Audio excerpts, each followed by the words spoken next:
What are you looking forward to in 2024?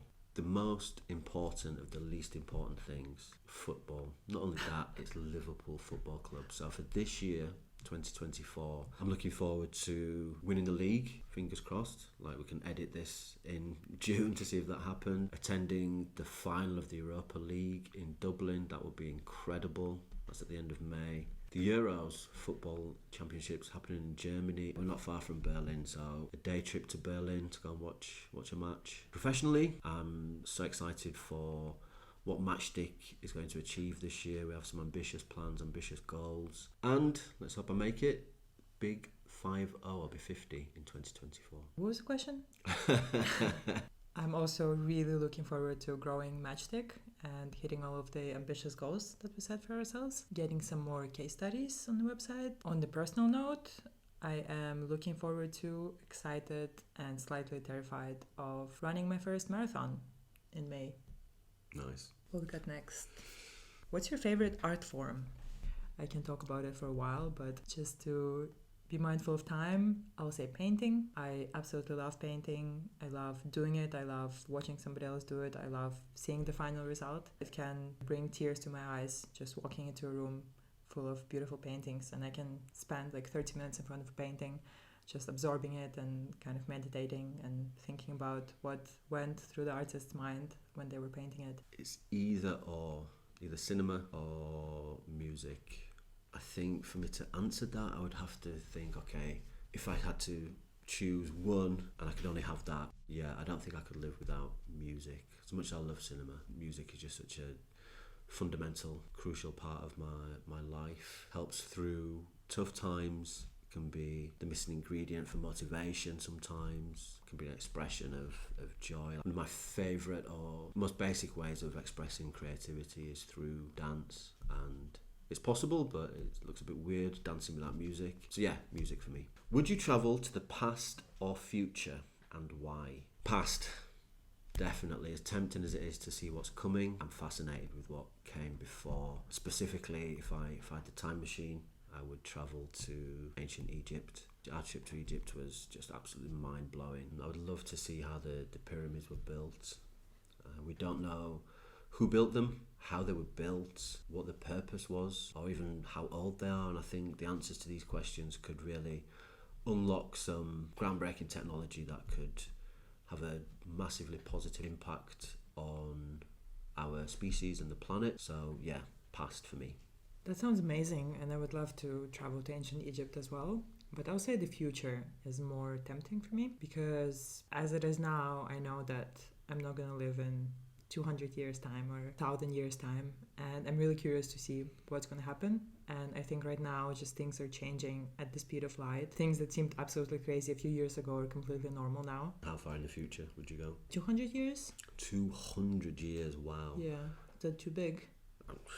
It's your time machine. Hopefully we're still around then. Well, there's that for sure. Yeah. If you imagine 1823, like the rate of change in the last 200 years has been phenomenal, and I think just it's going to be exponential. So 200 years from now is... Says you, who wants to go, 12,000 years back or something? We don't know when they were built. Yeah. That's the thing. I'll tell you when I get there. What's the last book that you've read? I will say the one that I'm reading right now. I haven't finished it yet. It's called Range. It's about being a generalist in a specialist's world, I guess you could say. You know, rather than just specializing and narrowing down and focusing on one specialty, and instead learning about all the different fields and just having different skills in different areas. I always struggled with this. Like I have a lot of hobbies and I get really excited about many things, and I always saw it as a weakness, that it stops me from, actually succeeding in just like one particular thing. But now the older I get, the more value I actually see in it. And you can still specialize and you can still have your 10,000 hours in your field, but I think it's really helpful to also at the same time be up to date and try different things. The last book I read was Natives by Akala, which is his own personal journey, I guess, in England, in the United Kingdom, and just taking us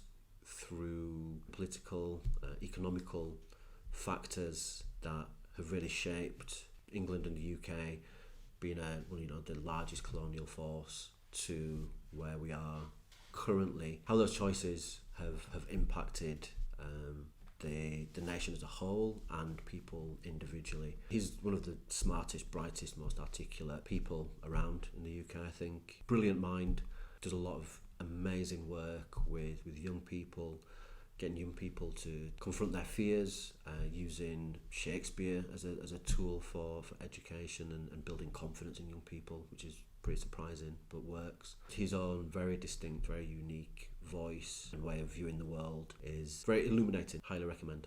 What brings out the geek in you? I would say sports, music, cinema. Those are the main three. You see this guy here, supervillain, Daniel Dumoulin, MF Doom, was an artist, musician, rapper who just had the most incredible, colourful career. I would love to make, some fan fiction, like an anime series about his origin story, because his life really does read like a comic book. Went through a lot of trials, tribulations, locked himself away, and then metamorphosed. It's not even a word. Grew into a completely different character. So yeah, I can geek out about that guy all day. But yeah, those three: music, sports. What was the third one? Cinema. I would say more like ancient Egypt or aliens. Yeah. There are many. There are many. Yeah, we're geeks. I can geek out about so many things. One interesting one is running, but specifically, like, I really like watching ultra running events.